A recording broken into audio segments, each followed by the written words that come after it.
The rise of Neoplatonism in North Africa, Greece, and Rome corresponded to a situation existing at that time which has interesting psychological parallels with the present state of our culture. Recognizing that the first 5 centuries A.D. brought with them the greatest upheaval the ancient world had ever known, it is easy to understand why, under the pressure of these stressful centuries, men began to reevaluate their spiritual heritage. We recognize the gradual crumbling of the Roman Empire, the most powerful cultural unit that had arisen up to that time. We know that the glory of Greece, which was largely its intellectual and aesthetic glory, this glory had declined, leaving one of the proudest civilizations that we know naked to its enemies, the Romans. We also realize that the great dynastic structure of Egypt had collapsed, first under Greek pharaohs and later under Roman governors. Egypt had lost its leadership in the religious and scientific worlds where it had long been preeminent. All of these heavy circumstances made it inevitable that the average human being should find himself confused, broken away from his old footings and foundations, apparently deserted by his gods, a prey to the selfishness and barbarism of his contemporaries, and with very little refuge against the tremendous storm that was rising in the Mediterranean area. We are much in this condition today, so far as the bankruptcy of our foundation concepts is concerned. Today, the average person is drifting, whether he realizes it or not, into a rather dangerous skepticism, a skepticism which he seeks to sustain with scientific concepts. Actually, this skepticism, passing generally for a kindly humanism, is attempting to give us certain substitutes for an essential culture. These substitutes are rugged individualism, the rights of man to hew his own destiny out of the mysterious basic materials of space, the idea that each individual must stand alone and must find such consolation as he can in the fulfillment of the life he sees and experiences every day. The drift away from abstraction, from philosophical overtones. This drift is obvious to us all, and it is being intensified by our educational, our scientific, and our economic pressures. In these days, therefore, as Dr. Troinby has so well pointed out, there is an inevitable division among persons and groups. The larger majority will drift with the prevailing pressures of the time, fighting somewhat but feebly against any strong current that would sweep them along.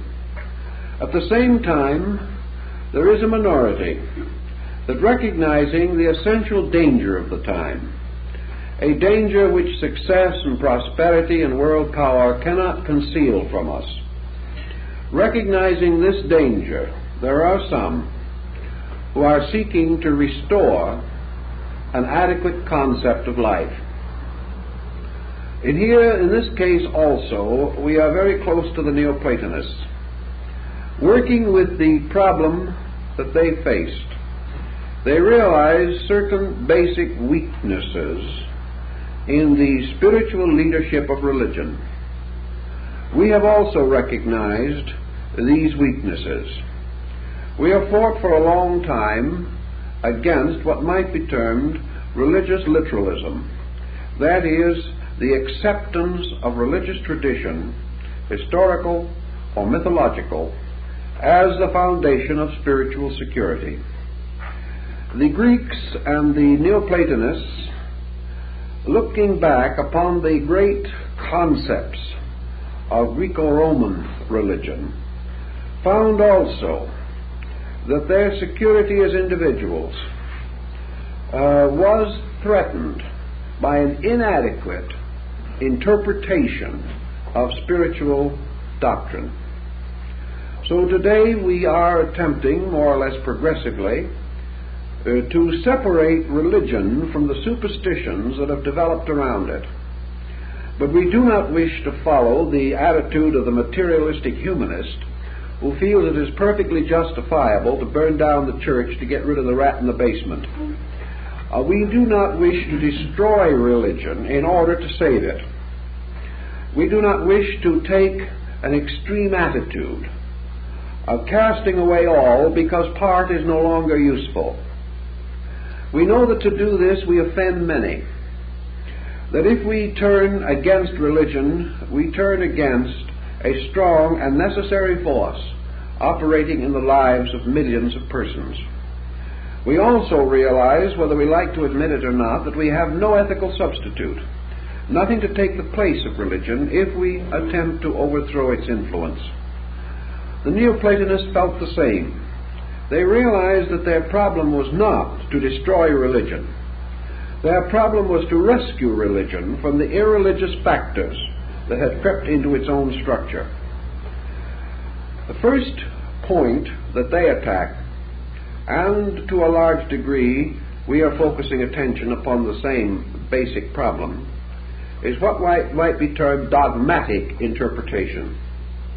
They realized that religion was simply more than obeying, more than accepting, more than affirming that a man was good merely because he accepted a prevailing doctrine. Therefore, that the dogmatic use of religious instruments is essentially wrong. The individual should not assume or believe that virtue can be thrust upon him, or that the state of grace can descend upon him merely as the result of obedience to a formula, or to the acceptance of a theological doctrine. Neoplatonism, therefore, recognized the tremendous need for a religious house cleaning, that the purpose was to restore the natural faith of mankind, to recognize that this basic power of faith is one of the most positive and constructive forces, possibly the greatest incentive to essential cultural growth that man has ever possessed. Yet this faith has been exploited, not only intentionally but unintentionally. It has been subjected to centuries of overlaying with theology and with superstitions and with beliefs that are not an essential part of man's spiritual need.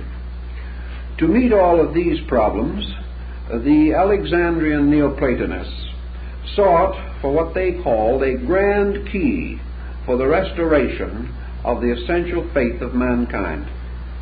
Many works have been written trying to estimate the effect of Neoplatonism upon its own time and upon subsequent ages. The general consensus of opinion has been that this influence or effect has been tremendous, that it has been far beyond what might be assumed to be reasonable in relation to the comparatively small group of dynamic spirits involved in the school and its comparatively brief existence as an historical entity. Thus, it is assumed, perhaps correctly, that Neoplatonism was the training school of Christian theology, that nearly all of your important founding fathers within Christianity were Neoplatonists. That from the disciplines of this school they began to get an insight into the essential difference between religion per se and theology. And in their work they used the instruments, of course, most naturally available to them. Their background was the great religious systems of Greece and Rome. We have already gone into some detail concerning the interpretation and the story of the Greek theogony, how the tremendous pantheon of divinities came into existence, and how these divinities were thinly veiled embodiments or personifications of universal forces, principles, and laws operating in the universe. These principles were known to some. They were known to Plato. They were known to Pythagoras and probably to Socrates.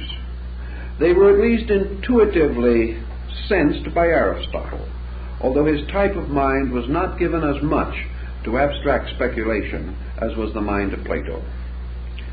With the exception of a powerful group of leaders, however, it seems that the deeper orphic significance of religion was not too well known to the Grecians. They apperceived to a degree, they were initiated in certain rites, they sensed as we sense the sublime theology which rested beneath the surface of their fables. But as we have not been able, in 1950 or more years, to grasp the mystical, hyperphysical overtone of Christian revelation, so they were not able to grasp fully the deeper and more moving parts of the Orphic theology.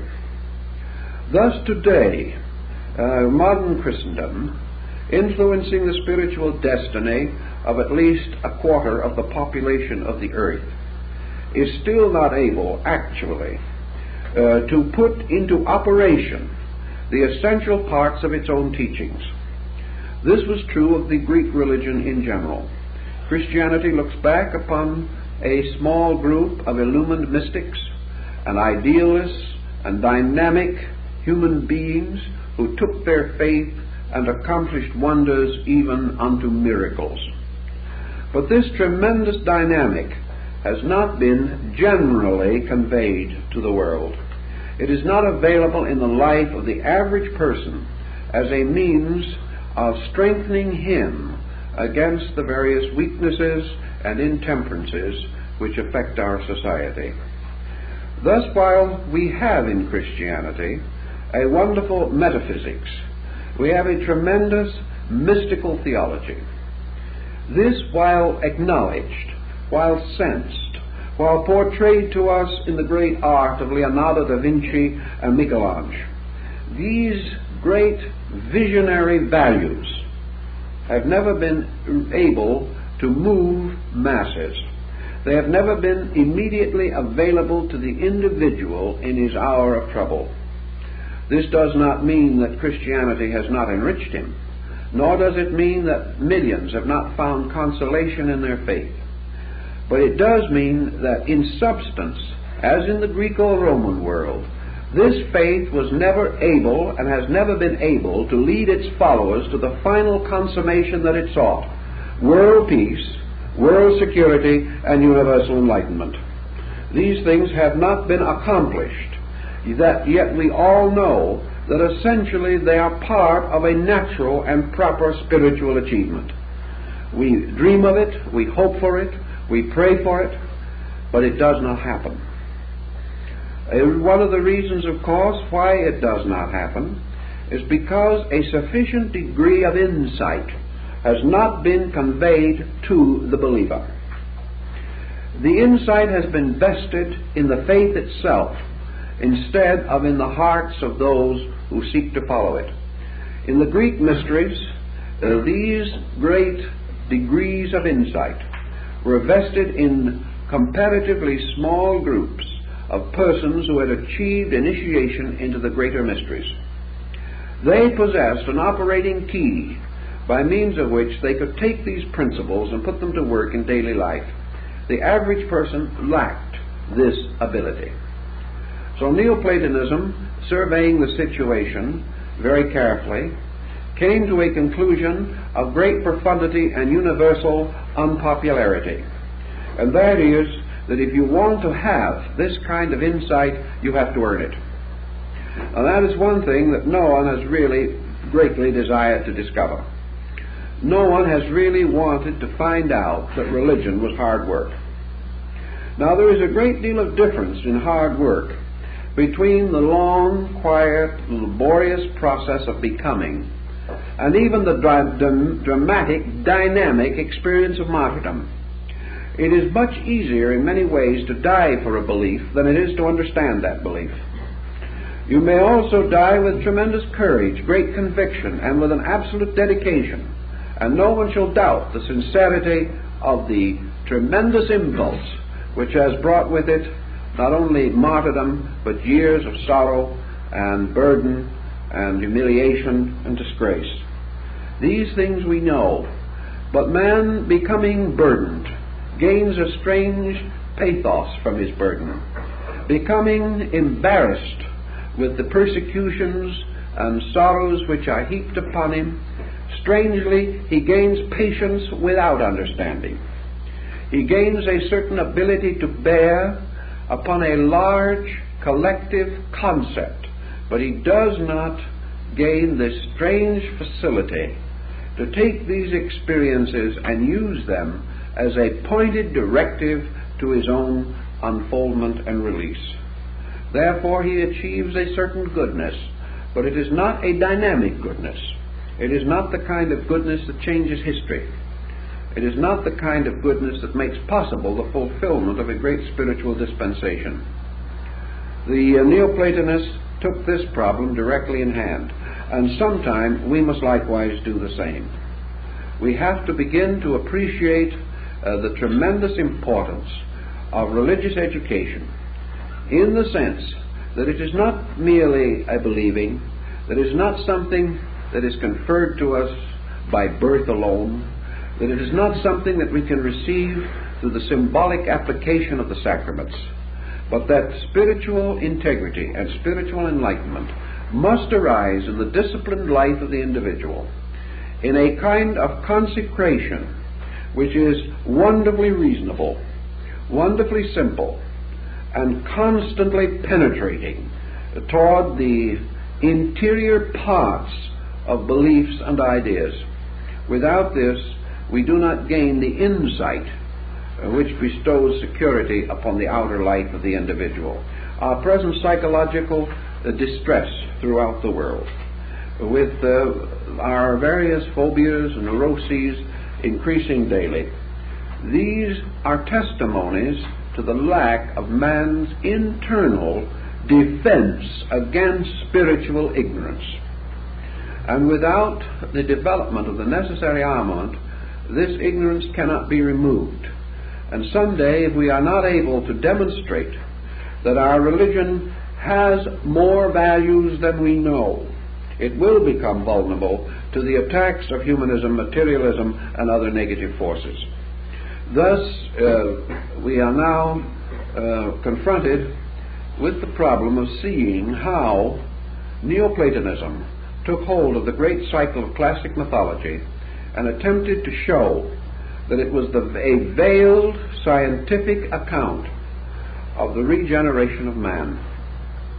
That all religion is merely a pictorialization, a revelation in form of that which is essentially formless, but is a way of life peculiarly significant, peculiarly reasonable, absolutely scientific, and demonstrable by those who will take the time and effort to fulfill its normal requirements.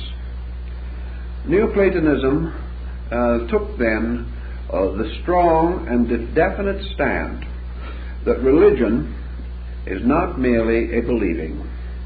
It is a schooling. It is a complete purpose. It is a way of life.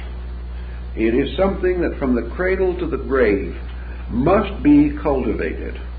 Cultivated not merely through a series of unfolding acceptances, but cultivated through a series of dynamic adjustments between the individual and the world in which he lives.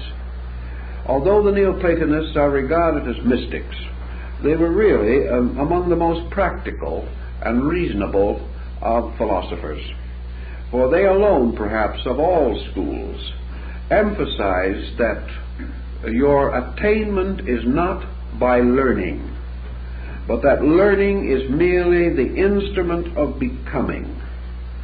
And learning that does not lead toward becoming, does not impel becoming, and does not create within the individual an uncontrollable enthusiasm to become.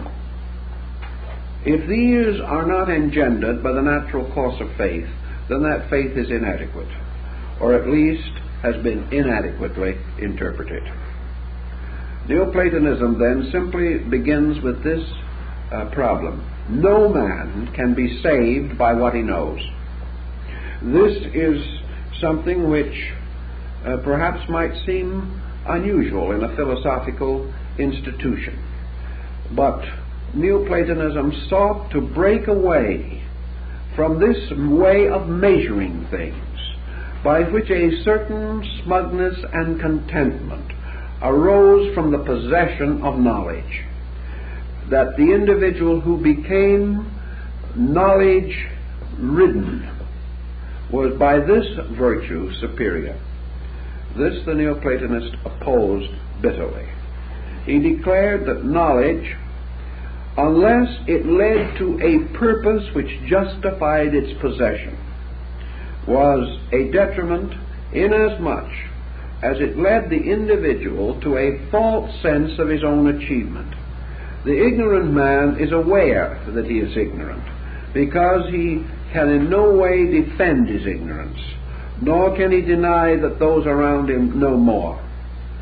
But a man possessing knowledge without the true key to knowledge has also forgotten that he is ignorant. He has come to the conclusion that the kind of knowledge that he possesses is ultimate, that it is solutional, and that he has solved by knowing. And he is oblivious to the fact that having attained knowledge, as we understand the word, he is still subject to the inevitable vicissitudes of life, and like the most ignorant man, he is still born, still suffers, and still dies, and in the midst of his knowledge can put neither his house nor his life in order. This point is of the greatest significance to the Neoplatonist, that a man can know much and still live badly, that the individual can achieve a degree of knowledge insight which may cause him to be publicly applauded, yet at the same time in his private life is lonely, frightened, insufficient, frustrated, unadjusted.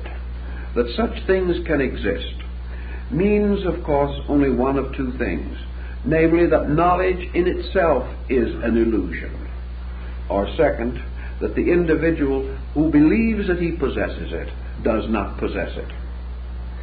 Neoplatonism assumes the second position, namely that the individual who assumes that he possesses knowledge does not possess it unless this knowledge solves the immediate problems of living.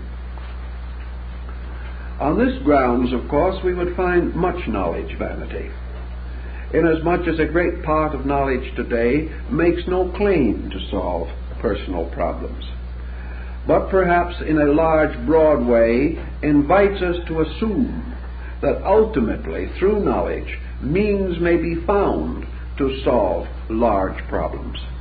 Thus, the actual application is delayed into the future, at a time when the present person will no longer be here to weigh or estimate the consequences.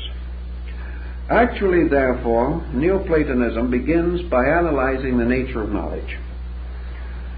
And this knowledge is recognized as having a certain relationship to final demonstration of itself.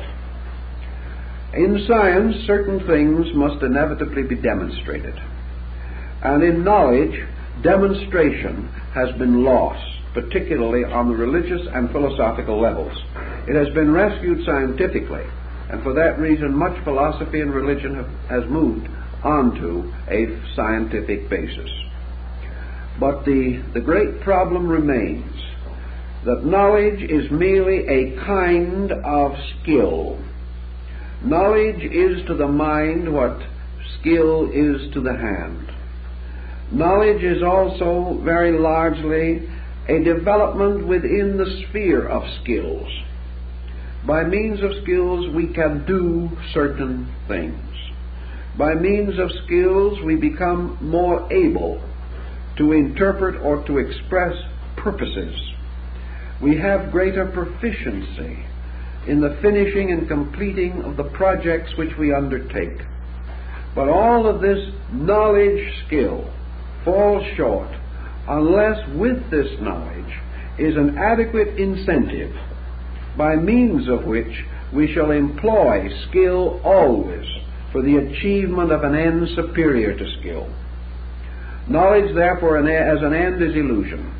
Knowledge as a means to an end has value.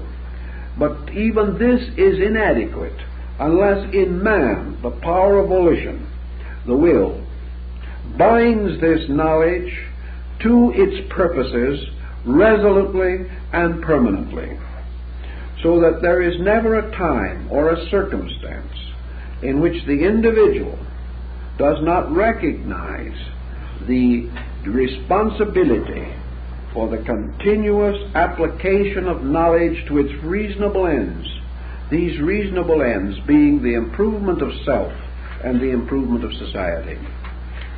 Wherever knowledge is allowed to remain unused, it turns upon the person who possesses it and changes him from a truth seeker to an arrogant egotist. The tremendous challenge, then, of knowledge is the ability to survive the process of learning, so that the individual, having achieved learning, will not have his incentives destroyed by his own achievement, and will not sacrifice the vitality of his dynamic capacities in the effort to inform or intellectualize his life. If in Neoplatonism, consequently, we are in the presence of this relationship, we know that these people borrowed all of their symbolism from the great religious systems around them. They were among the first, perhaps, to truly and fully experiment with the concept of a psychological universe, a universe in which every so-called fixed substance or element was merely a symbolic reminder of a dynamic, of a force or factor, itself invisible, but more important than the visible structure which depended from it. The universe of the Neoplatonists, therefore, was not a world of elements or a world of godlings, as in the more conservative systems of pagan theology. It was a world of symbols, of processes, of achievements, of attitudes, of relations between things. And in this system, your deities all become embodiments or personifications of attitudes. They become the way we think or feel about something. In this way, we realize that man lives in a world surrounded by attitude stimuli, and that within himself he possesses an almost infinite field of attitudes which can be stimulated and can be brought to the surface by the various processes of living. The Neoplatonist began to contemplate the divine powers of nature as divine dimensions of his own soul. He recognized a principle which we may basically term reason. or rationalized intellect. He assigned this reasonable power to the deity Cronus, assuming that in this ancient Father God we had the common emblem of Father Reason, the root and ground of the rational power, and that from this rational power there suspended another power which can be regarded as the power of Zeus. This power now being intellectualism, which is a demiurgus or semi-ruler, a partial God.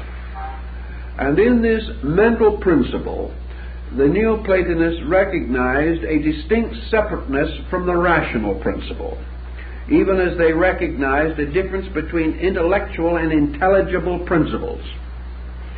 About intellectual principles, thinking is possible.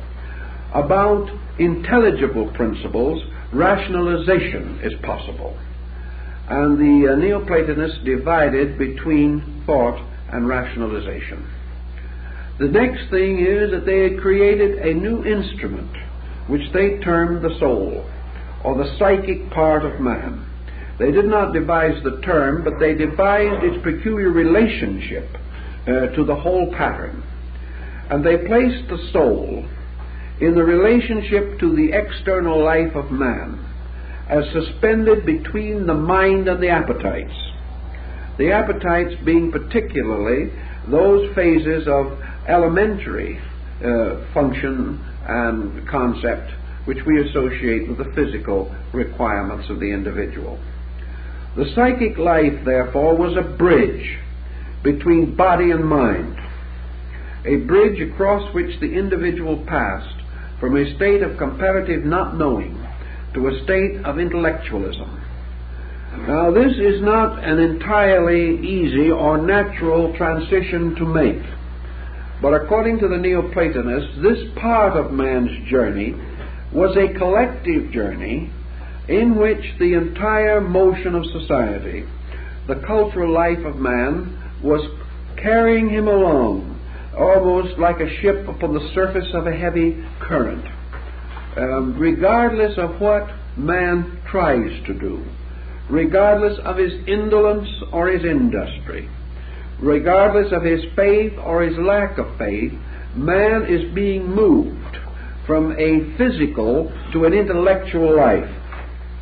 And this is due to his soul, which is a series of pressures within himself by means of which he is unable to remain in any state indefinitely. His soul moves him by fear, by ambition, by the gratification of his sensory desires, by his instincts, and to a measure by his intuitional overtones. The soul, in other words, is the part of man which will never let him remain as he is today. Even though his soul may apparently lead him into ways of error so that he becomes worse, this increase of his ignorance, presumably, is a dynamic chemistry by which the increase of his knowledge is ultimately inevitable.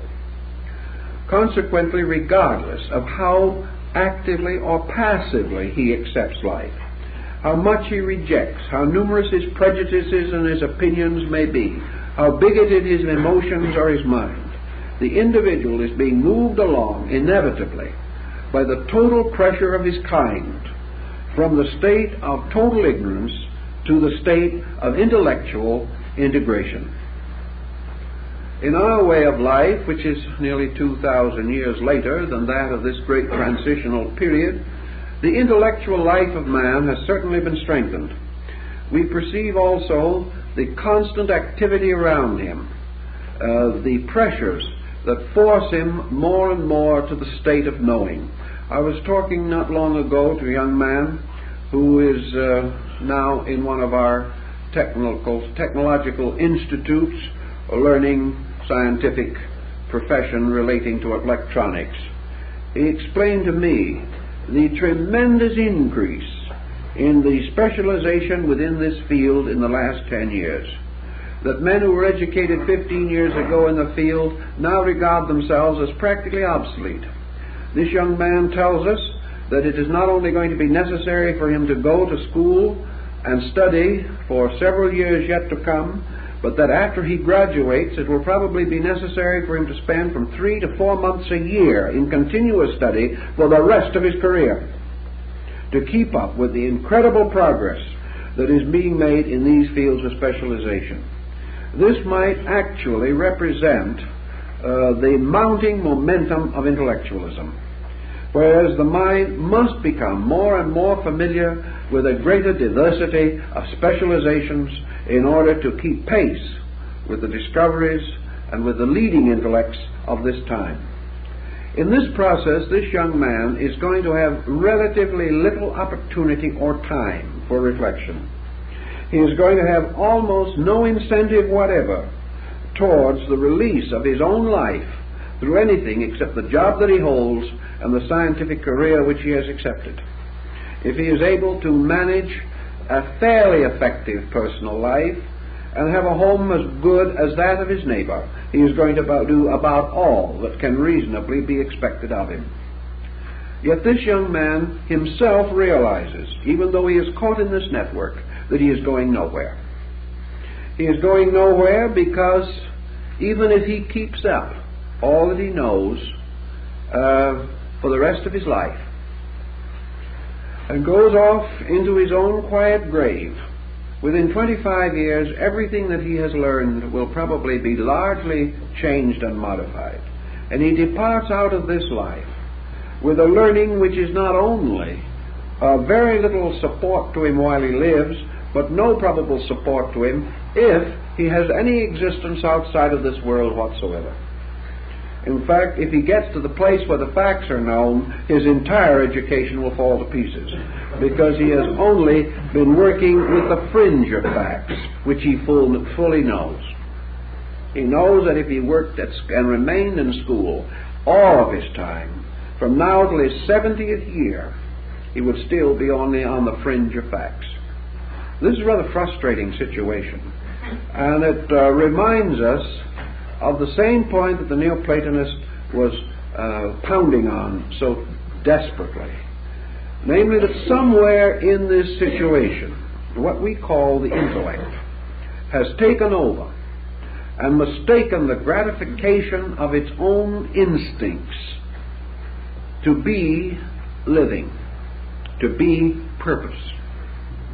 And upon the comparison of the lives and characters of persons so dominated, we build our concepts of right and wrong, of ability and debility, of success and failure. It does not occur to us, as it did to these philosophers nearly 2,000 years ago, that perhaps all the world is a failure, and that what we are doing is an endless and eternal compromise from which we see no escape, and from which we gain little true support in anything that is actually necessary to us. With all that we are doing, we are not achieving solution.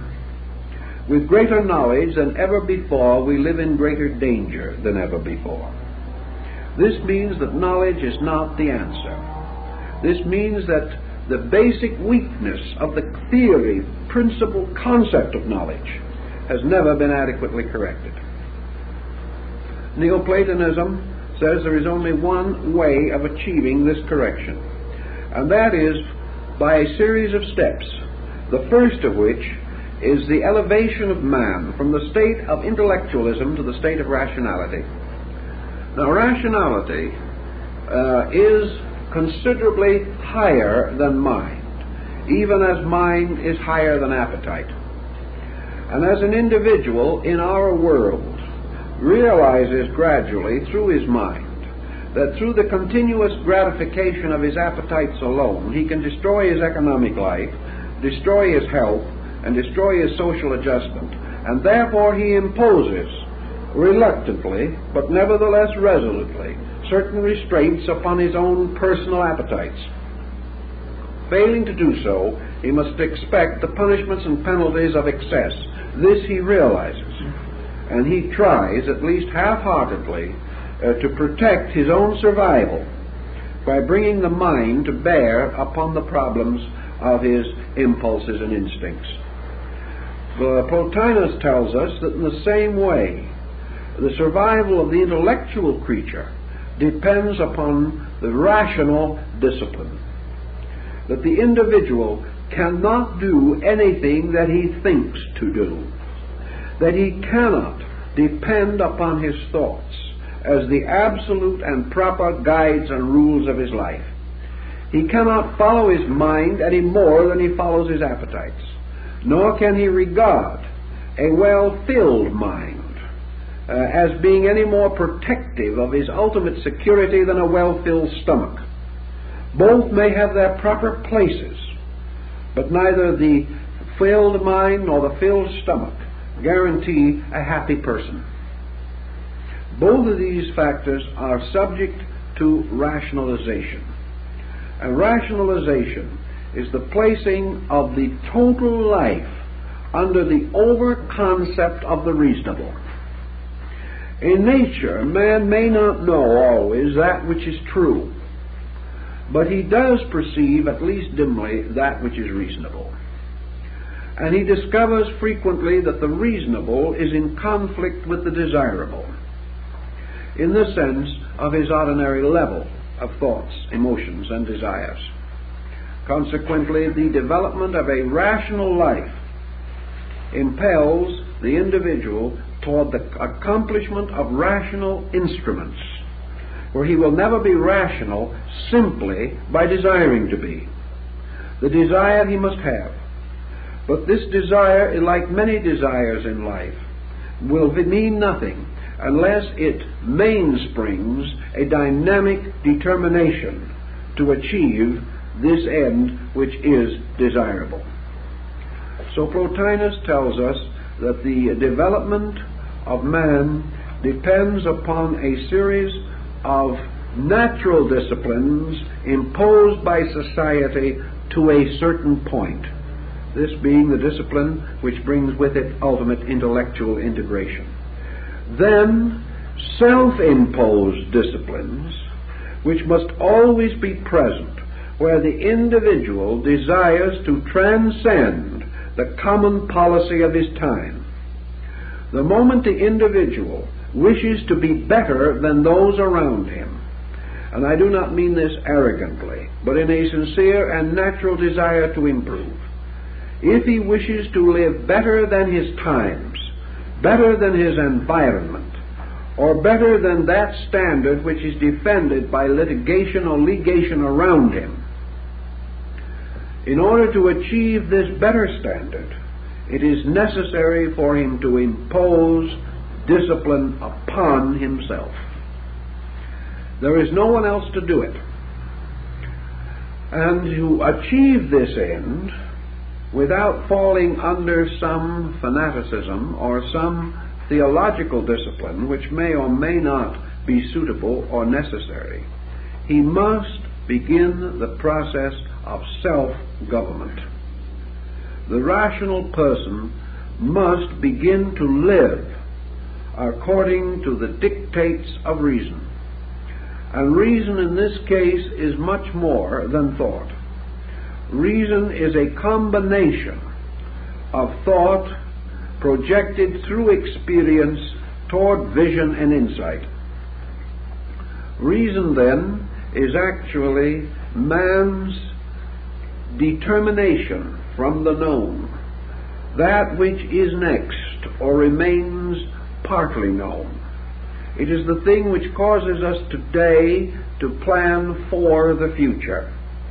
It is that dimension which indicates to us an achievement yet to be made. And to achieve this, to do that which has not been done, to remain true without the defense and support of society, all this requires a peculiar kind of dedication. The individual may or may not feel the importance of this dedication in terms of immediate utilities. Therefore, he is impelled to it also by considerations larger than those of his daily life. Religion gives him such motivations by reminding him of his moral duties, by reminding him of the divine will and the divine plan for man. And the religious person is impelled toward the cultivation of a higher moral or ethical life by the principles of his faith, which will offer him certain inducements. Among these inducements being the protection and presence of divine favor, if he abides by those divine laws which transcend his normal instincts or desires. This may in itself be useful, but here he is again trusting his nature to a pressure which Plotinus does not primarily advocate. He can see why and how the religious person might have more inducements to become rational than other persons. But this is not his answer to this problem.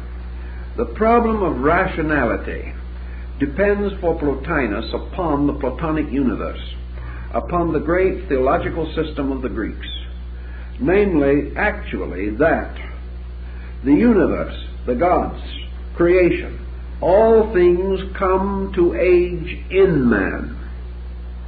Man is therefore the hope of ages. Man is the peculiar embodiment, personification of the entire universal rationality. That peculiar power which we call human reason can never be perfected apart from man.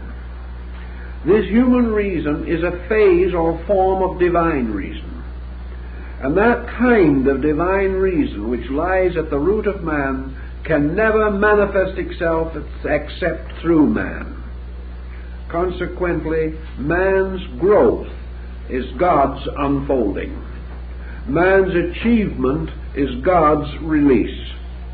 Man's attunement to universals is consequently his natural opportunity, his universal responsibility, and his most personal and immediate obligation. All other things are second to man's actual acceptance of the purpose for which he was created. That purpose being that universal reason shall come of age in him. If he fails in this purpose, all other achievements are as nothing. If, however, through a complete and perfect dedication to this purpose, presuming such is possible, man, through the attainment of this purpose, attains with it all other things that are necessary to him. The individual, therefore, who becomes truly and totally an instrument of the rational principle, in this achievement attains the total integration of himself. There is from that time on no impulse, instinct, or incentive in him to perform such actions as may have detrimental consequences to himself or others. Nor is there any inducement by which he can be moved away from equilibrium into some excess which may be painful to himself or dangerous to others. Thus the person established in rationality is established upon an immovable foundation, a foundation which prohibits and forbids that he shall ever be a menace, a danger, or a hazard to himself or others. The achievement of such a state may naturally and inevitably be regarded as desirable, but with most persons they hope that someone else will get to the position where they will be too wise to injure each other, and that the individual involved can continue in his own ways. It is very hard for man to contemplate the arduous procedure of truly rational development. Yet Plotinus also tells us that this peculiar arduousness with which we have bound the concept, and by which we have made discipline the antonym of our own desires, that this entire concept is an illusion, is error. That actually it is far more difficult for us to be unintelligent than it is for us to be illumined. That it is far more arduous for us to strive to continue an inadequate state than it is to relax and permit ourselves to move into adequacy. That actually the natural motion of existence is the one motion which we can accept without pressure, without hazard, and without conflict. Wherever we are out of tune or out of harmony with universal motion, we are in pain or in sorrow or in stress. Our present state is a proof of non-alignment between man and his own purpose. And the moment man moves into alignment, all friction, all tension or stress, detrimental to his peace of mind and peace of soul, correspondingly diminish with the degree of his adjustment. So Plotinus points out the importance of the rational way of approaching life. Then he takes the great expanded universe of the Greeks, the Gnostics, and the Egyptians, and shows that this universe is a kind of luminous sphere of adjustments, by means of which the individual ascends this ladder of the stars by a series of attainments within himself.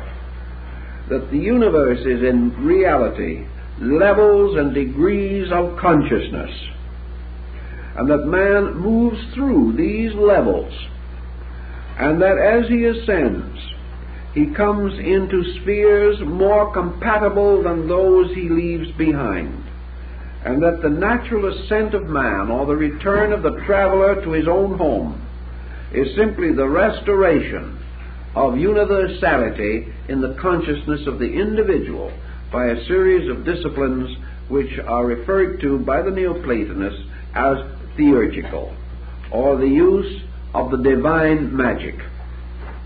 This divine magic is the mysterious, God-given, miraculous faculty in man. It is the fulfillment of the concept which has been held by most religious and philosophical systems without perhaps complete rationalization, namely that there is a power resident in man by means of which all things are possible, and that this power by which all things can be made possible or can be regarded as possible has only one possible nature, and that is that it is all nature, that it is the only power in which all things are possible, and that is the divine power itself. Thus, because man possesses a participation in a natural birthright of divine energy, by this reason man can attain anything possible to man. And those things possible to man include man's final and complete liberation and re-identification with God. Such achievement is not only possible, but archetypally inevitable. And the great sorrow of man is his struggle against inevitable good. This is his burden, and the terrible problem which he has never been able to solve to his own satisfaction or to the comfort and convenience of those around him. Theurgical discipline begins with the gradual reduction of the quotient of error in the conduct of the individual. As the Greek mysteries pointed out, let no man say he is good who does not act in conformity with the good.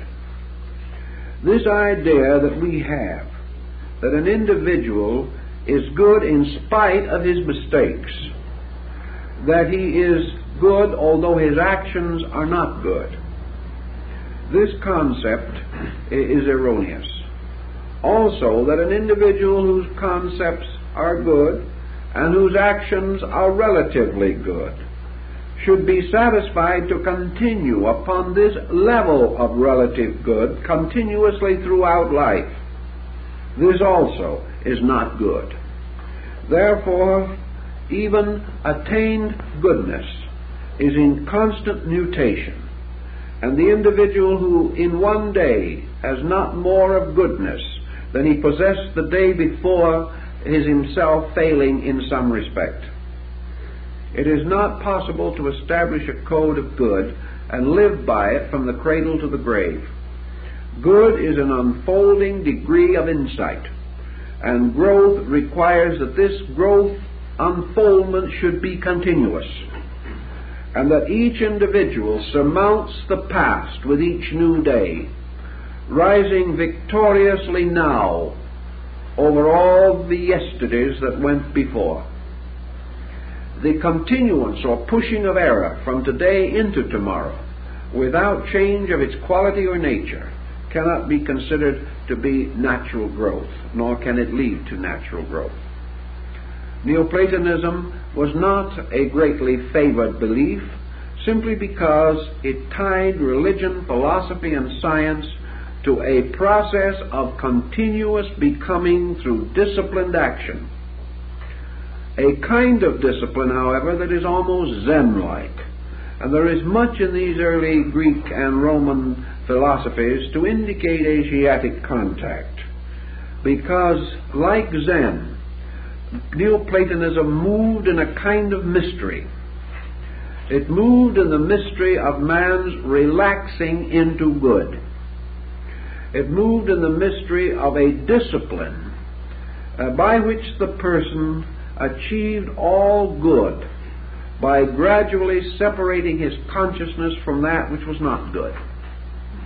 Not through the victory by self-effort of man over every frailty of his own flesh, but the ability to transcend certain attitudes and move into others, and by the changing of one attitude, changing 100 habits all at once. That is the difference between Platonism and Aristotelianism primarily. Aristotle, when he went after something, tried to get the bug off of every leaf. He was going to save the tree a leaf at a time. Plato took the attitude that if you gave the tree good food in the roots, the chances are the tree would be strong enough to get rid of the bugs. And that just as surely as the reasonable represents Cronus, so beyond the reasonable is the mysterious power of the good, which is Uranus, or Uranus, the mysterious god who was sacrificed and immolated in order that Cronus might come to his throne. Therefore, beyond reason is heaven, which was the symbol that Uranus represented. The great vistaed bowl of the sky, star-spangled with 100 million worlds. This was beyond reason. It was beyond the reasonable man to comprehend. Yet that which is beyond reason, that which is beyond thought, that which is beyond daily and constant experience of man, can this in any way be known? Can that which is beyond knowledge be known? Can that which transcends any faculty or power of our common experience be in itself known? Plotinus thought that it could be known, in a way. It could be known to man by means of an impact. Man looking up to the sky does not know the sky, but he wonders upon it and about it. And if he is a poet, he may feel a tremendous emotional surge from the majesty and mystery of this vast empyrean around him. To him the sky carries certain overtones: vastness, universality, profundity, mystery, majesty, sublimity. All these things moving in upon the individual result in the development or integration of a superior group of faculties. These faculties have to do with what the old physiognomists and phrenologists referred to as the faculties of sublimity. And sublimity is the impact of universals. Sublimity is this mysterious power which is ignored by the foolish, who can walk under the bowl of heaven from the cradle to the grave and find nothing in the sky above them except space and a few wandering stars. Sublimity, however, is something that reaches those in whose hearts and minds there is not only intellectual power, but a certain strange romancing instinct. Sublimity is for poets, for mystics. But poets, as we realize, are the prophets of races, that upon their early labors, more sober men later carve the mausoleums of people. For it is the poet who gives birth, it is the philosopher who buries the races of the earth.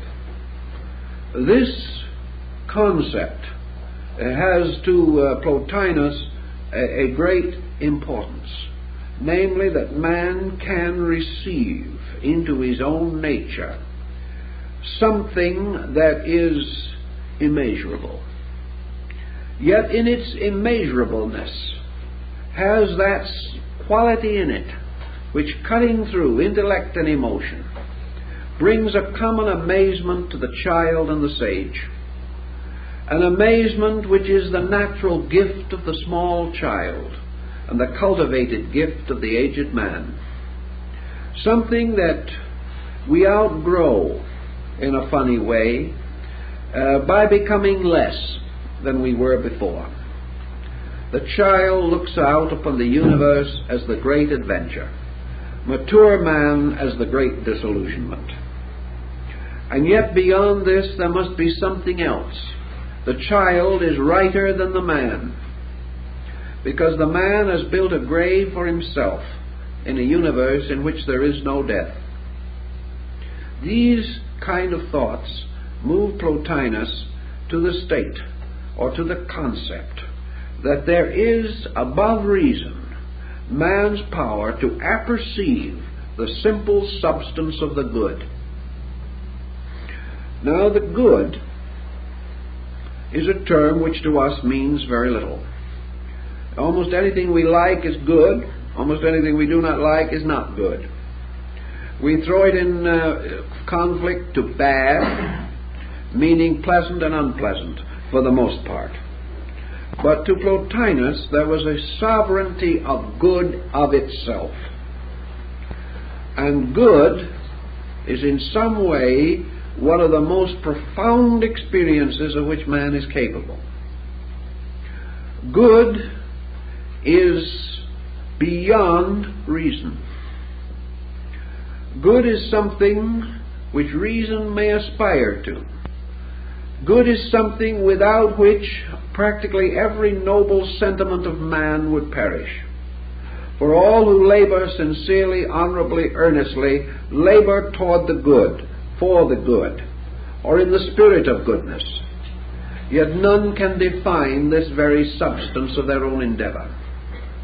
The good, therefore, to Plotinus was a kind of enduring archetypal principle that transcended even heaven, that transcended everything that we know, but of which heaven itself, with its infinite majesty, in the profundities of which all inadequacy seemed to be lost and buried, that vastness which man can explore from its various dimensions and find nothing bad, this something which is unutterable, to Plotinus awakened, stimulated, or inspired, released or revealed in man himself a mood, a kind of nature, a reaching outness, a capacity for the experience of sublimity. And Plotinus declared that this capacity was the ever-flowing fountain of the good. So behind rationality, we discover that the only purpose for reason is to discover the good. The only purpose for virtue is to live according to the good. The only purpose of beauty is that it shall reveal the dimensions of the good. The only purpose of happiness is that it shall cause us to experience a sensation of the good within our own nature. Therefore, instead of seeking to be happy primarily, man experiences happiness ultimately only to the degree that it is founded in good, that it produces consequences from itself which can never be contrary to the pleasure which we cultivate. Plotinus then said, how shall we experience or know this nature of the good? How shall we experience pure good as apart from its conditioned aspects, its negative expressions in our daily living? He realized that there is only one possible way that man can ever grasp or control or come to attunement with universals, and that is through a series of living instruments. He would have had no faith in the telescope and no faith in the microscope to accomplish more than to reveal to man other phases of a nature which extends in many directions, but which is always on a kind of level. Plotinus believed that only living instruments would be capable of achieving unity or experience within living forces. That these things cannot be communicated, they cannot be passed on as a priceless heritage, they do not need to be perpetuated by men because they are self-perpetuating. If there was not a good man for 1,000,000 years, goodness would not die. For the first good man who was born after that time would embody it again. That this goodness has a total existence in itself, but that its expression upon any level of function depends upon instruments upon that level. He therefore held that goodness is a sovereign principle in itself, and that those who approach it become like it. Those who become like it become endowed with its attributes and become capable of expressing these attributes in their own lives. Thus, growth is an approaching. It is man coming nearer and nearer to a substance. And to achieve this nearness, he is constantly required to become like this substance, for he cannot approach anything from which he is divided by difference. Therefore, he approaches by similarity and remains aloof by difference. Thus, only the good can know the good. Thus, only the good can experience the good. And regardless of what we think or believe, each individual is continuously experiencing the good as he is, sharing in that part of the good which he has attained by his own moral and ethical existence. But beyond his experience, he can approach the good only by the gradual extension through discipline of his own nature toward goodness, and toward the gradual elimination of interval by eliminating qualitative difference. This is the same concept that lies behind the principle of yoga. For in the highest phase of Hatha Yoga, Raja Yoga, we are confronted with the great problem of similitude. We mentioned in the last lecture the discussion of sympathies between gods and men, as held by the Greeks. The Neoplatonists held this sympathy to be true, a kind of fact, namely that nothing similar can be divided, and nothing dissimilar can be united. Therefore, all things seeking reality must become themselves real. All things desiring union with peace must of themselves become peace. Those things desiring to become united with wisdom must achieve this union by becoming themselves wisdom. Buddha points out, of course, the importance of not saying, in this instance, that they shall become wise. Buddha said we should not say that to approach wisdom we must become wise. He would say with the Neoplatonists that to approach wisdom we must become wisdom. Because to become wise assumes that we are to attain a state within ourselves that has a separateness from the goal that we seek. The wise man, in a strange way, defeats the concept of wisdom because he represents an achievement separate from a total existence. Whereas in reality, what we call a wise man, if we may refer to such, is merely a man in whom wisdom is apparent. It is not that he is wise, but that he has become susceptible of existing in a state of wisdom. For wisdom is not of himself. Wisdom is of the good. It is therefore man's possibility to express wisdom, but it is never of his possibility to possess it. He moves into adjustments with something having an eternal subsistence in eternity.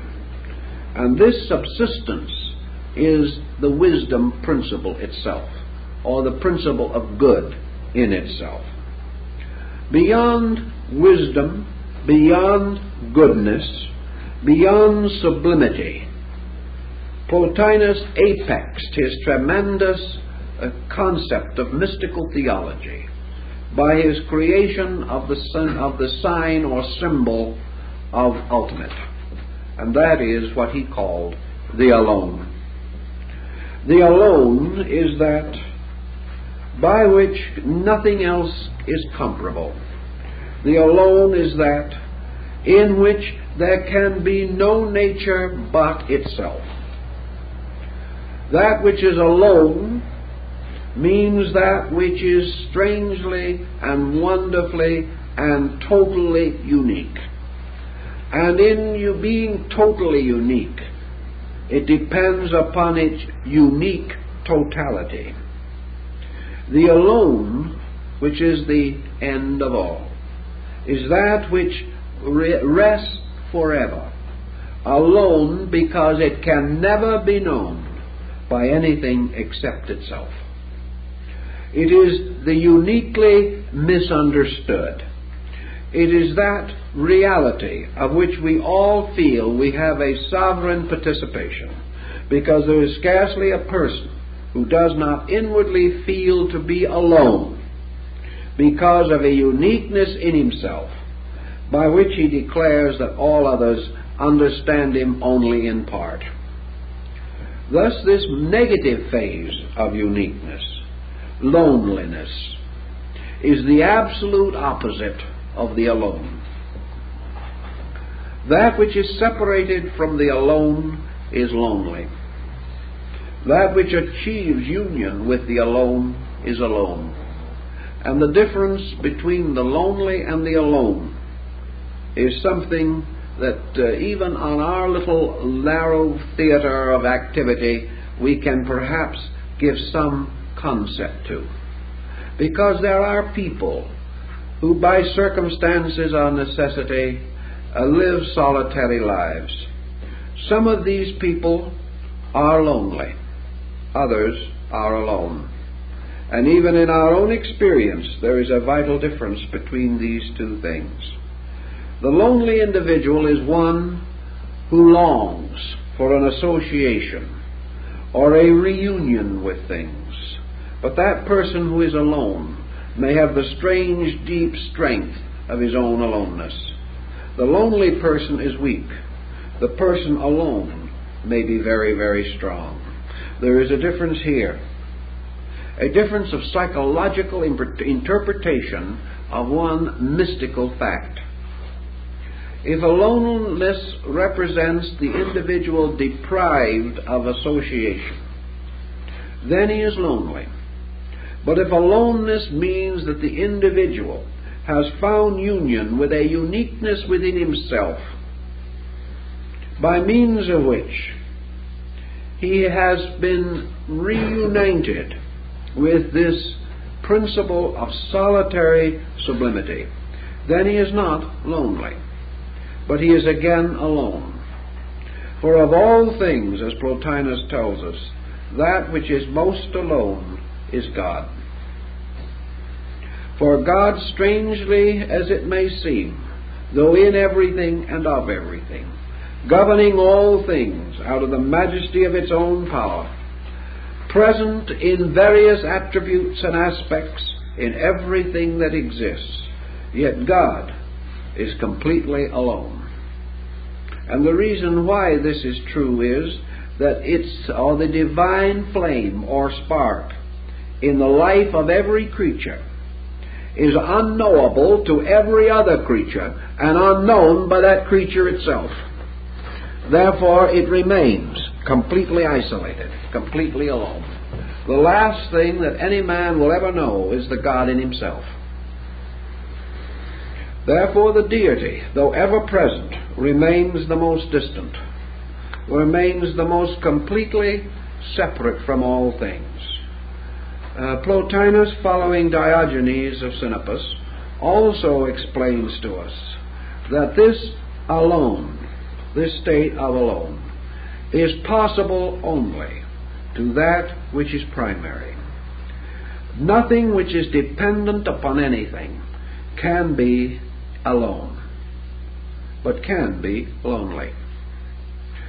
To be alone and to survive means that that being or creature must be the source of everything necessary to itself and the fulfillment of every need which it may experience. It must be its own source of life. It must be its own source of generation, propagation, and creation. And that which creates, propagates, or generates must be itself. So in the one alone, we have also the absolutely supernal attribute of the divine, namely that it depends upon nothing. Yet this power, dependent upon nothing, gains from the mystic a strange sympathy. This power, which man does not recognize as alone, but is rather inclined to regard as lonely as the human heart, man seeking to comfort God, seeking to take away from himself and his deity this sense of isolation, affirms and assumes that he is necessary to this God and that this God is necessary to him and that therefore neither can be alone. The mystic, however, is moving only within the sphere of his own experience. Actually, his need is eternal, but the need of the one which is alone he cannot know, nor can he even attempt to speculate about it. So in the Neoplatonic and in the Greek mysteries, the universe is divided into two things, that which is alone and that which is lonely. And the great journey of life, as Proclus tells us, is the journey of the lonely to that which is alone. It is the journey, therefore, away from separateness, by which a loneliness is implied, lostness, as in the story of the prodigal son or in the wandering sheep. The return of that which is lonely, is without consolation, is disconsolate in its own soul. The return of that to the splendid mystery of that which is alone and never weak. These contemplations all point to the upper structure of Neoplatonic theology.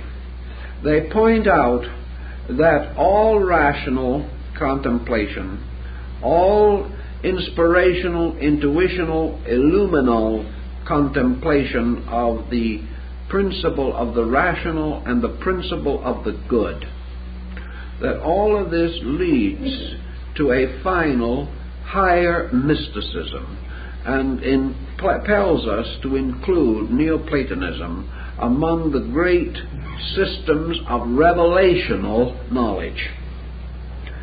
For in Neoplatonism it becomes increasingly obvious that the higher steps of the discipline depend upon a curious rapport between the alone and the lonely heart.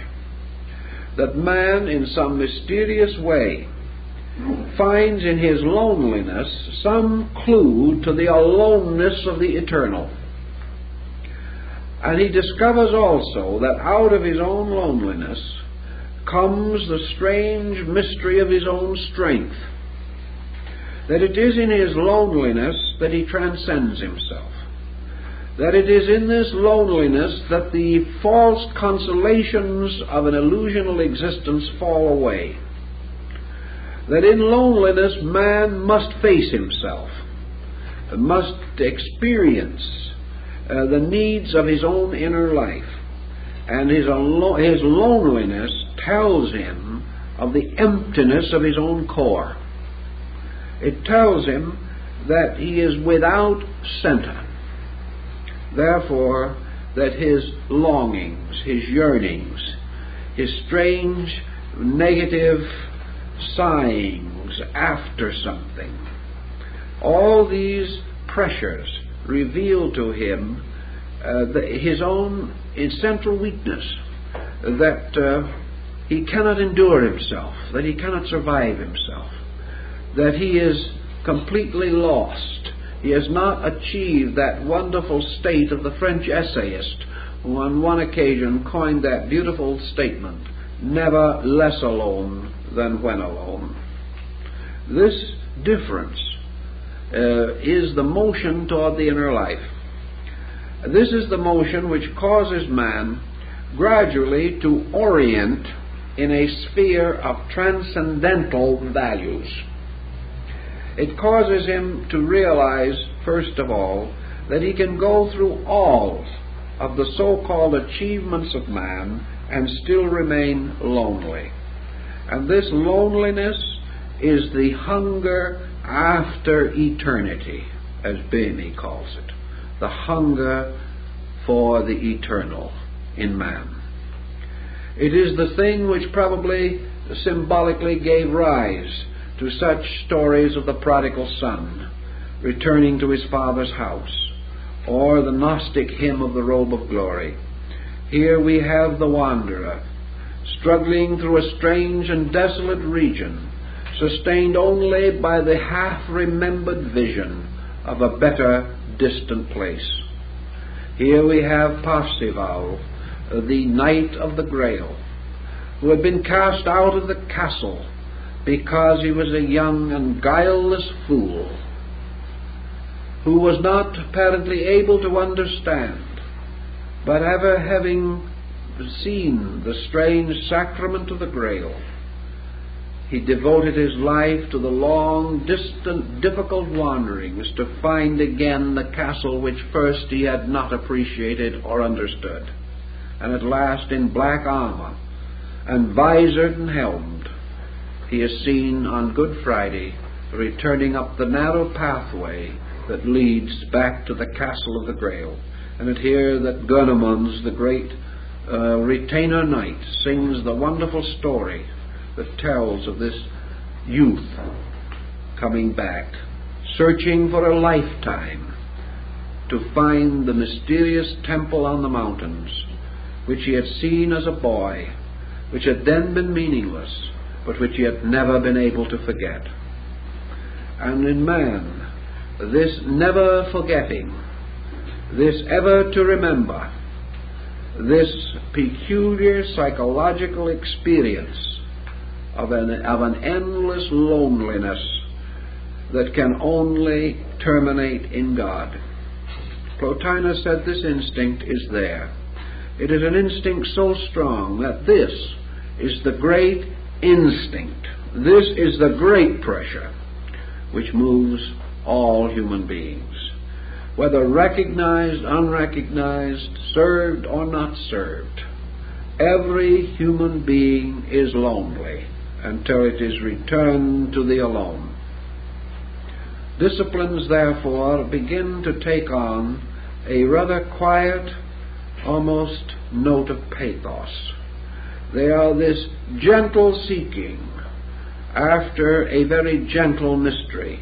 For this mystery is never going to be spectacular. It is never man conquering space or riding out on some strange cosmic conveyance into the distant places of immeasurable time and eternity. It is the pilgrim going home. Home out beyond the stars or within the stars and everywhere.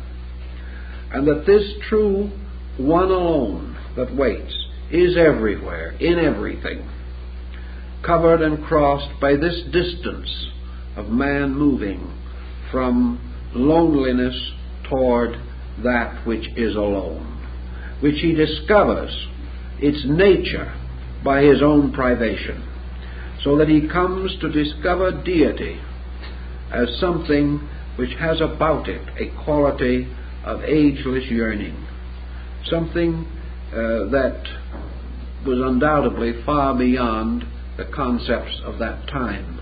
But it was a very deep and noble concept toward which Plotinus tried to inspire his students and disciples. Thus the universe became the sphere of these great desires. Gods and planets and angels were only the embodiments of these moods, these tremendous pressures of things. And growth was the systematic ascent of the orbit of the seven stars. It was man moving through the universe, and in this motion, discovering the gods, uniting with them, carrying them on also, but discovering everywhere only one thing, a universe lonely for its maker. And of course, by natural assumption, assuming in some way that this maker was like the father of the prodigal son, who in his quietude and in his waiting waited for his son to come back. It might have been a little sentimental in that department, but still it conveyed a sense of values. It moved life entirely away from brilliance of achievement to homely things, to the homely love of father and child, and the homely desire of the wandering and lost child to find the security of the Father's house. So Plotinus invited the students that he had to consider this journey as the principal course of their lives, that they should return again to the golden age from which they had come, to the shadowy mystery from which they had been born, and to strive valiantly to find the alone, which is at the root of all things. Now, this brings us to another important separating thought, and that is Plotinus applying his concepts to such attributes as space and time, came to a very interesting combination of definitions. To him, space is man's symbol of the alone, and by the same analogy, time is man's symbol of loneliness. Time and space, therefore, are loneliness and the alone. Time is the measure of the great journey of the home seeker. Time is something that is forever separating man, at the same time impelling him or moving him according to the vast pageantries of space. Space, therefore, being the alone, is the only self-sufficient form of existence. Space is in itself and of itself unique and complete.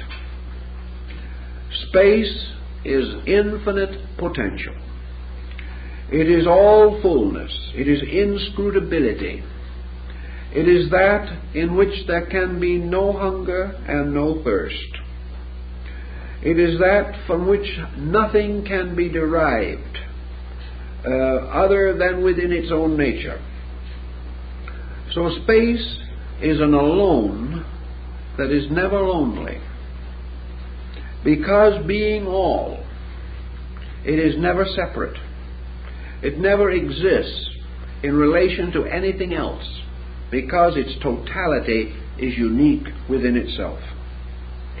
Time, however, is a measure of events, the measure of a struggle in which from the cradle to the grave and by the great cycles of rebirth in nature, man is forever measuring his separateness and striving to overcome it. So striving and time, peace and space have become synonymous.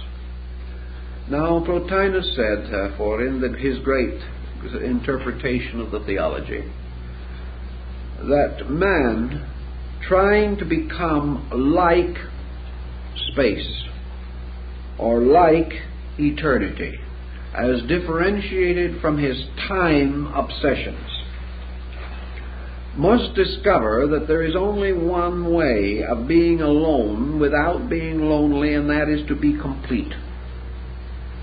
Completeness can leave no loneliness, because in completeness there is no yearning of divided parts. In completeness there can be no deficiency or separateness by which the experience of loneliness is possible. The number one, for example, stands for the first. It also stands for the all. It stands for the totality. One is the unique number. Therefore, one is the one alone. But the one is not lonely, because from it moves the progeny of number.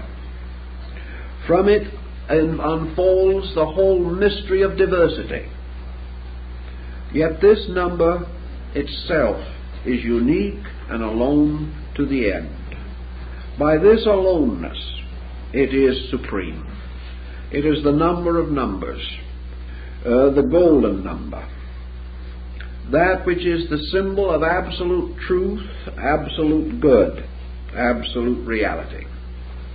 Yet when we think of this one standing alone, we must never think of it other than as all. For in this allness of it, it absorbs loneliness. Because loneliness is privation. It is the deficiency of something within the nature of beings. And there can be no deficiency in the presence of totality. How then, says Plotinus, shall we make this an operating fact in our own daily life? First of all, we must contemplate for our own daily use on a very simple level to begin with, always remembering, however, that these levels extend archetypally, and that to achieve on one level is to symbolically state achievement on all levels, and that the individual who masters a principle upon one level has gained an insight which will enable him to adjust to other levels. Therefore, any actual accomplishment of a true attainment becomes a universal key to attainment. For all attainments are of one essential nature, though they may differ in degrees and magnitudes. In our daily conscious functioning, therefore, the difference between aloofness or isolation and integration may be the way in which we approach the difference between loneliness and aloneness. Aloneness, first of all, rises from the recognition that man's supreme strength lies internal. that the alone in him is alone capable of victory. That the alone in him gives him the sovereign right to be himself at all times, under all conditions, in all pressures, and in all circumstances. Each man is unique. Therefore, it is utterly unnecessary for him to take on the superstitions, the doubts, the fears, or the emergencies of others. He may be sympathetic to them. He may strive to assist them.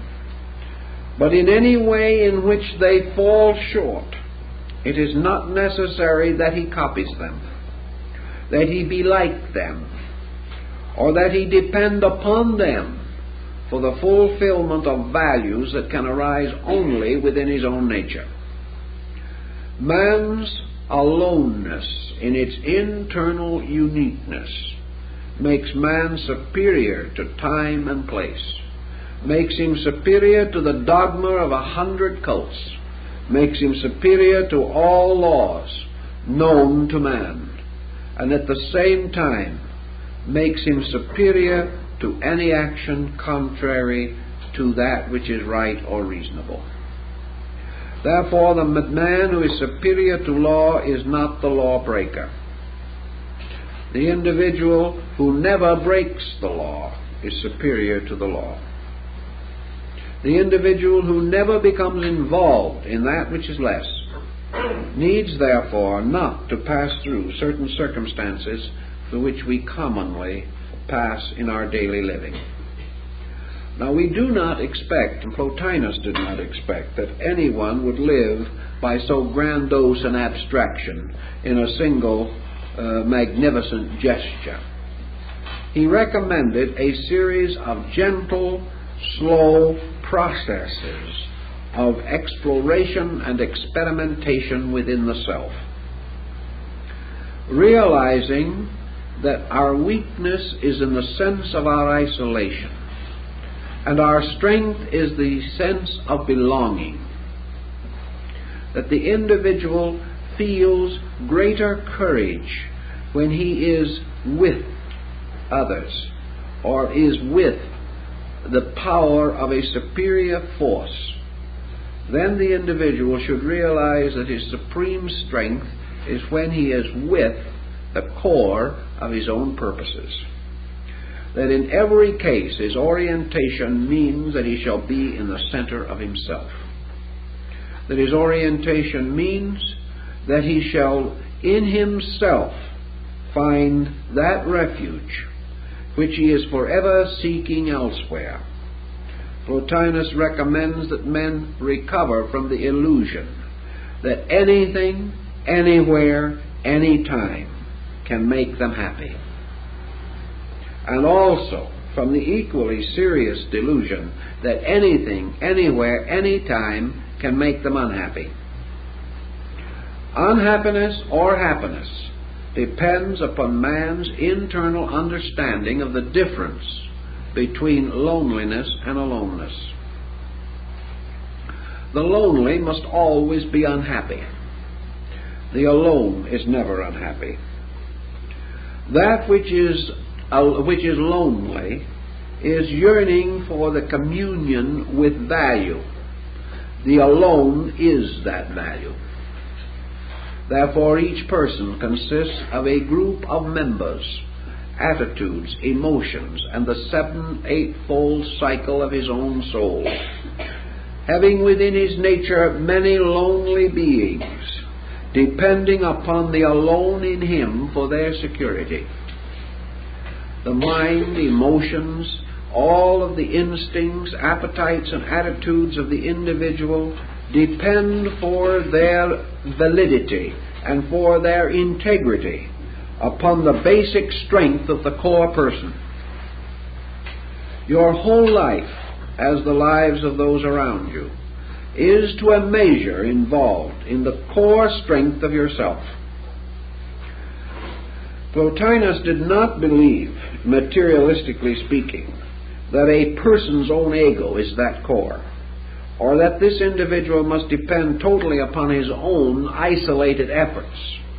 To Plotinus, this alone, this core, is God, the supreme power, but experienced and known only through the personal experience of the individual, moving and moved by his longings and his yearnings and his aloneness toward this union with value. So that wherever the emergency arises in our own thinking, that we seek this core point, and in seeking it, we achieve it in only one way, and that is, as Plotinus points out, by a disciplined means of letting go of error.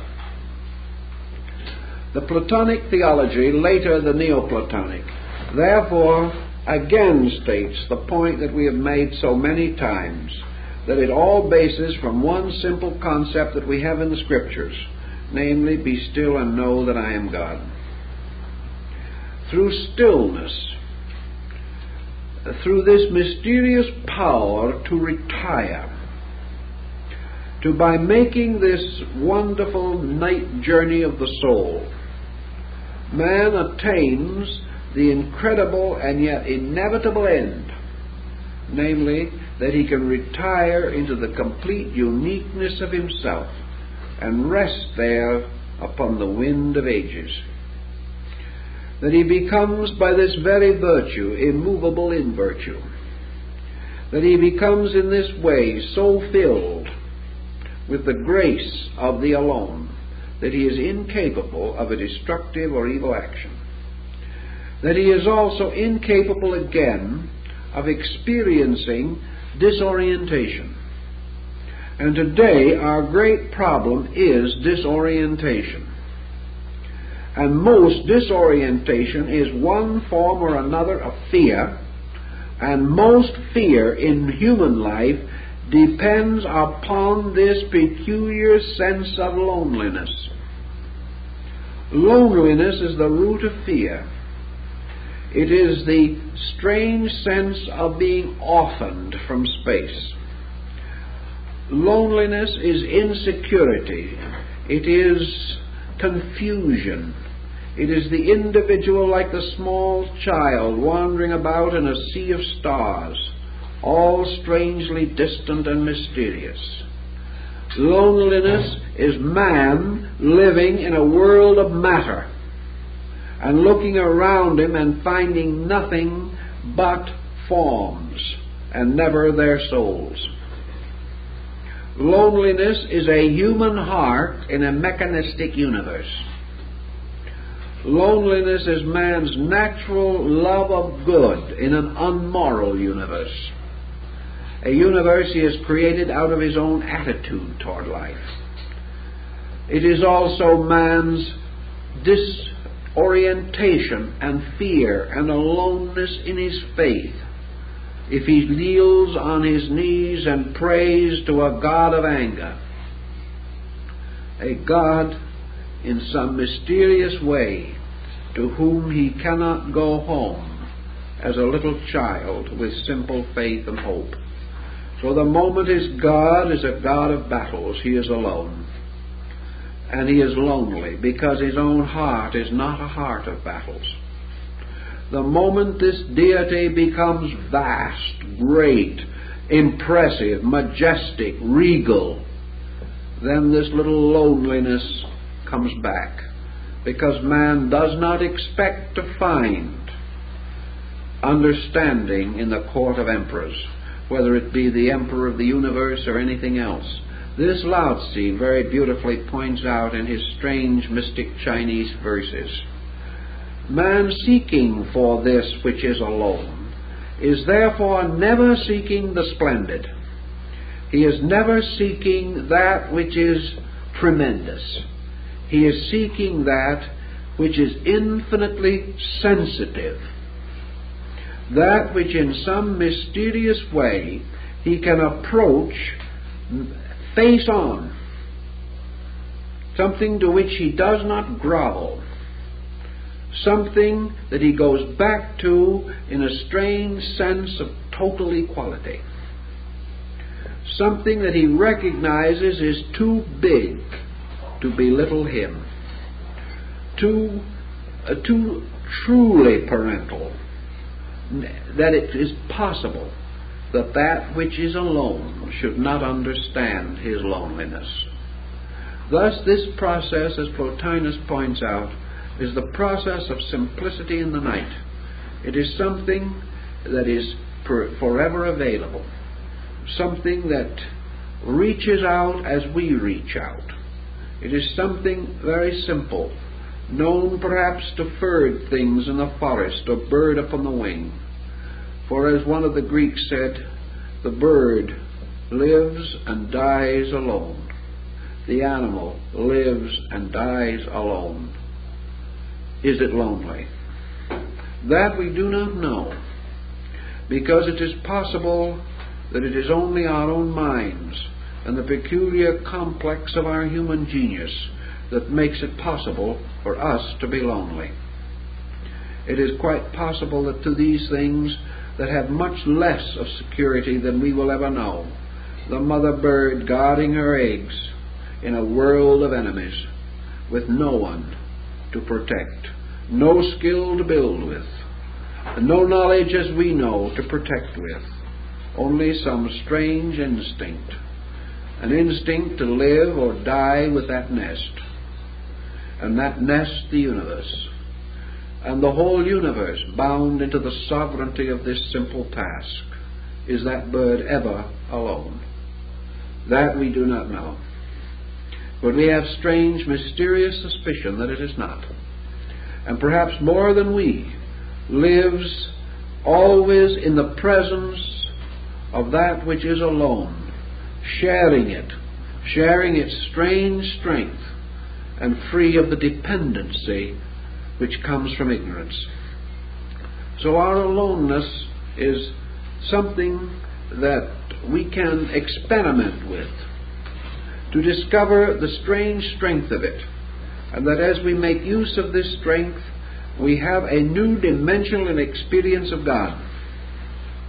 The God of the alone, the God that comes alone to the alone, that which is utterly independent of priest or presbyter, that which is only available as the immediate experience of consciousness.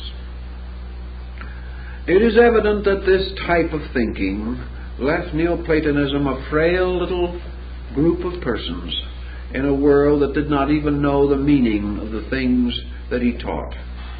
But through the passing of centuries, the world has become a little more lonely and a little more tired, and perhaps therefore a little more capable of understanding the true mystery of life, which is this journey toward the peculiar and wonderful security of identity with that which is simple and alone, that which is our strength, that which is our endless source of life and courage. Now, this whole concept and everything that relates to it, and far more than we can possibly mention, arose from the Greek theology. It was the final flowering, the sad, gentle flowering that followed the mystery of the age of Pericles. The golden age had passed away and was a shadow. Men had fallen into aloneness and loneliness both. The gods had returned to high Olympus. The saints no longer walked the earth. The sages had departed. And humanity, lonely for happiness, lonely for truth, lonely for love, reached out across the mysterious void left by the departure of the gods, and began to muse, to contemplate, and finally came to this understanding that religion had never changed at all, that the gods had not departed, that nothing had actually changed except that man had become afraid, had become tired, and in his fear and tiredness had dissolved the golden age. that in the place of it he lived in an age of iron, an age of fear, an age of loneliness, because he could no longer see the gods, could no longer know them immediately, because he saw more clearly the hatreds of his fellow men. Plotinus was convinced that the great theology never changed, that 10,000 years ago or 10,000 years into the future, the relation of man and divinity would be the same, unchanging forever, and that the great process of human growth would always be the same, this motion of the lonely heart to union with the aloneness that is strength.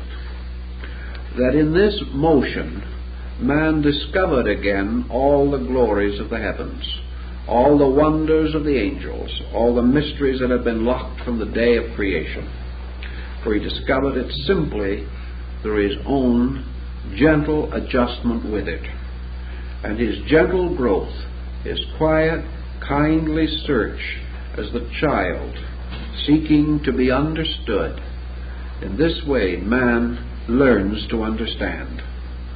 Plotinus tells us this story, tries to help us to understand it, and leaves it to us as his heritage. And I think beyond any question of doubt, it is the noblest heritage of the Golden Age.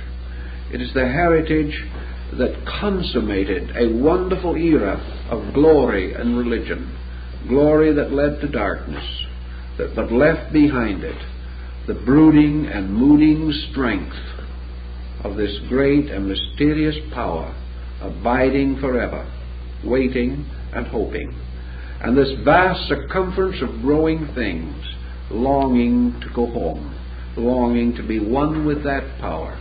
Call it escape if you will, but to him it was the symbol of the natural, inevitable purpose of life, namely that man should seek understanding and love, and seek it only where it is, that is, in the universal consciousness of God.